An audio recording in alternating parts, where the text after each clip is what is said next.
बिस्मिल्लाहिर्रहमानिर्रहीम। नाजरीन, अगर आपकी कोई दुकान हो और आपका मुलाजम आपके खातों में हेरा फेरी करके आपके पैसे चोरी करे और उससे अपने असासाजात बनाए और आप उसको नहीं रोक पाते, तो एक दिन आएगा कि आपका कारोबार ठप हो जाएगा। इसी तरह मुल्कों की सूरत हाल है। अगर मुल्कों के अंदर उसमें काम करने वाले ज़िम्मेदारान और ओहदेदारान मुल्क की दौलत को लूटते रहें और उससे अपने असासाजात बनाएं या उन्हें बैरून मुल्क भेजते रहें और उसके इदारे इस चोरी को न रोक सकें, तो एक दिन वो मुल्क भी दिवालिया हो जाता है। सियासी ज़ुबान में इसी चोरी को करप्शन कहा जाता है। पाकिस्तान में इस करप्शन के ख़ात्मे के हवाले से पिछली 3 दहाइयों से बहुत ज़्यादा एक्टिविटीज़ दिखाई देती हैं। पाकिस्तान में कब कब एहतसाब हुआ, उसमें किसका क्या किरदार रहा, कौन लोग इस एहतसाब के रास्ते की रुकावट हैं, और 30 साल में इस एहतसाब के अमल से गुजर कर आज हमने क्या खोया क्या पाया, ये सब कुछ इंशाल्लाह आज की वीडियो में हम आपके साथ शेयर करेंगे। नाजरीन, 1948 से 1985 तक पाकिस्तान में करप्शन के इतने चर्चे न थे जितने आज हैं।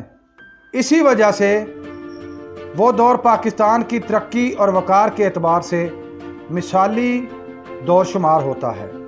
बदकिस्मती से 90 की दिहाई में IJI और पाकिस्तान पीपल पार्टी की 2 जमाती सियासत का आगाज़ होते ही करप्शन का रवाज आम हो गया। इसी ज़माने में करप्शन की रोकथाम के इदारों की तश्कील की ज़रूरत महसूस की गई।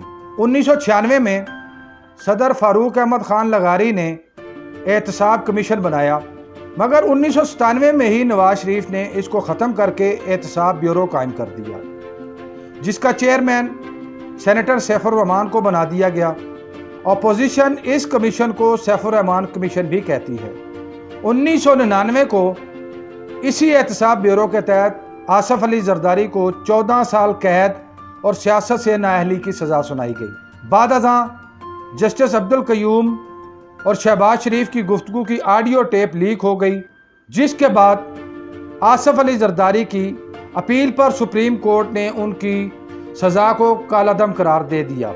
ये बात भी तारीख का हिस्सा है कि आइन के आर्टिकल 58(2)B के तहत नवाज शरीफ और बेनज़ीर की 2 हुकूमतें ख़त्म करते वक्त भी उन पर करप्शन के इल्ज़ामात लगाए गए। 4 हुकूमतों में से 3 हुकूमतें सिविलियन सदूर ने ख़त्म की थीं। 12 अक्टूबर 1999 को जनरल परवेज़ मुशर्रफ ने इक़्तिदार पर कब्ज़ा कर लिया और 19 अक्टूबर 1999 को नैब के क़याम का ऐलान किया गया, मगर साथ ही करप्शन केसेस होने के बावजूद नवाज शरीफ को बैरून मुल्क जाने की इजाज़त दे दी गई।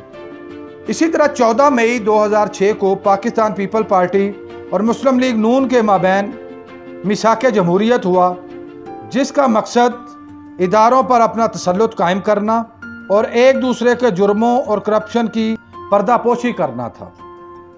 5 दिसंबर 2008 पाकिस्तान की तारीख का वो स्याह तरीन दिन था जब जनरल परवेज़ मुशर्रफ ने करप्ट अनासर के साथ बदनामे ज़माना NRO किया, जिसके तहत 8041 बदउनवान अफराद के खिलाफ कायम मुकदमात को कालादम या ख़त्म कर दिया गया।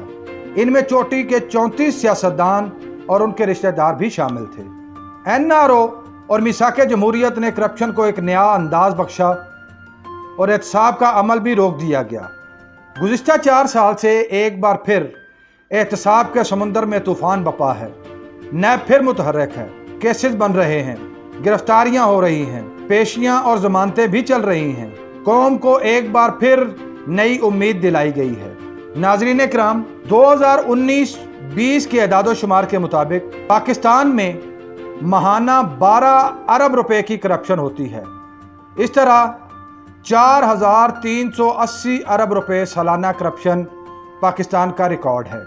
इसी तरह नैब में इस वक्त कमोबेश 150 के करीब केसेस ज़ेर इल्तवा या बंद पड़े हैं। हालिया एहतसाब की لہر میں چند نمایاں کیسز کی تفصیلات کچھ یوں ہیں۔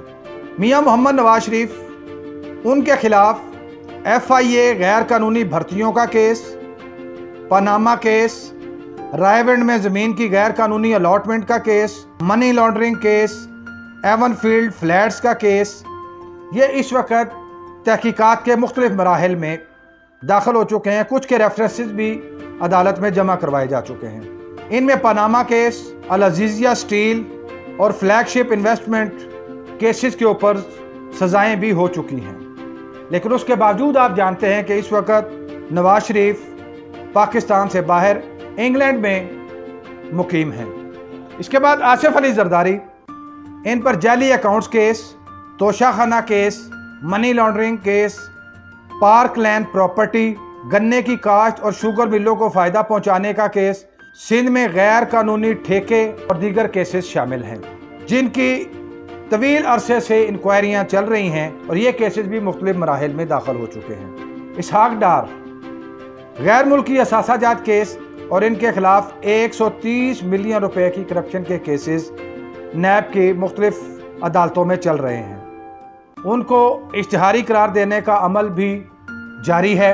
ان کی پاکستان میں موجود جائیداد کی نیلامی کے احکامات جاری ہوئے، بعد ازاں اس نیلامی کو روک دیا گیا اور وہ جائیداد خصوصاً ان کی رہائش گاہ گورنمنٹ کے سپرد کر دی گئی۔ گورنمنٹ نے وہاں پر ایک پناہ گاہ غریب اور نادار لوگوں کے لیے بنانے کا پلان کیا اور اس پر کام کا آغاز کیا۔ بعد ازاں عدالت نے اس عمل سے بھی گورنمنٹ کو روک دیا۔ میاں منشا کے خلاف منی لانڈرنگ اور MCB نجکاری کیس کئی دہائیوں سے زیر التوا پڑے تھے، لیکن اب میاں منشا کو نیب نے گرفتار کر لیا ہے۔ آگے دیکھتے ہیں کہ ان کے کیسز کے اوپر کیا پیش رفت ہوتی ہے۔ راجہ پرویز اشرف، ان کے خلاف LNG برآمد کیس اور توشہ خانہ کیس نیب کے اندر زیر انکوائری ہیں۔ یسر حفظہ گیلانی، ان کے خلاف توشہ خانہ اور غیر قانونی بھرتیوں کا کیس عدالت کے اندر پیش ہے۔ اس کے علاوہ دیگر شخصیات کے درجنوں کیسز اس وقت ابتدائی انکوائری یا ریفرنس کے بعد نیب عدالتوں کے اندر زیر سماعت ہیں، جن پر ابھی فیصلہ جات ہونا باقی ہیں۔ آج PTI حکومت میں بھی کرپشن کا سلسلہ جاری ہے۔ درجن سے زائد حکومتی وزراء اور عہدیداران کے کیسز نیب میں زیر سماعت ہیں۔ وقت کے ساتھ ان کے اوپر پیش رفت بھی عوام کے سامنے آ جائے گی۔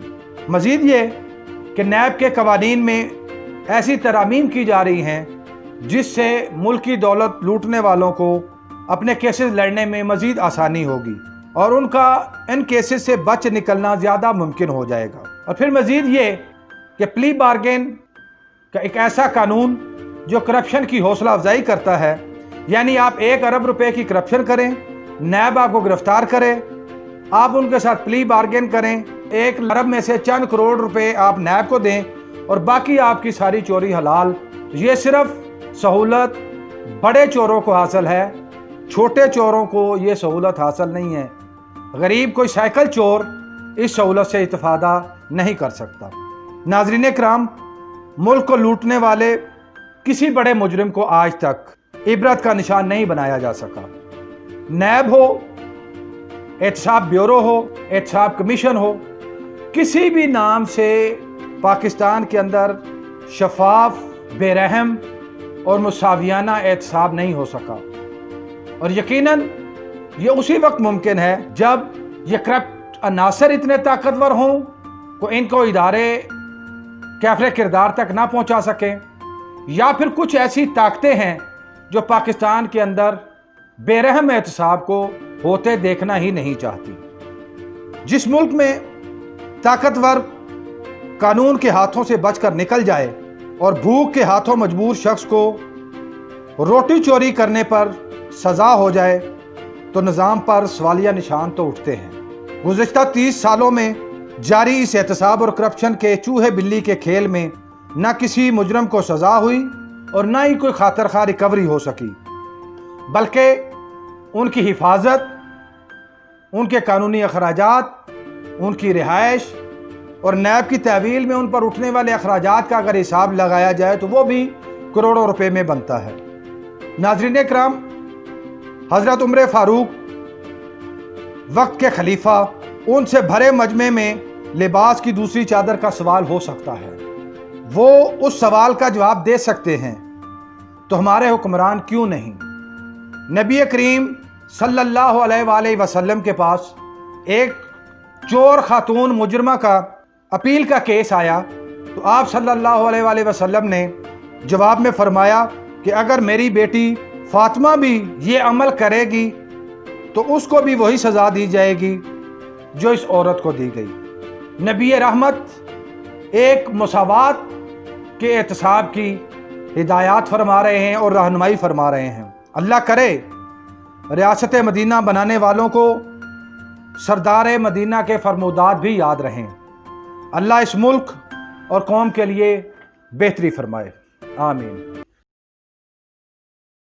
अगर ये वीडियो आपको पसंद आ रही है तो इसको लाइक कीजिए, शेयर कीजिए और मज़ीद मालूमाती वीडियोज़ हासिल करने के लिए चैनल को सब्सक्राइब कर लीजिए और बेल आइकन को दबाइए।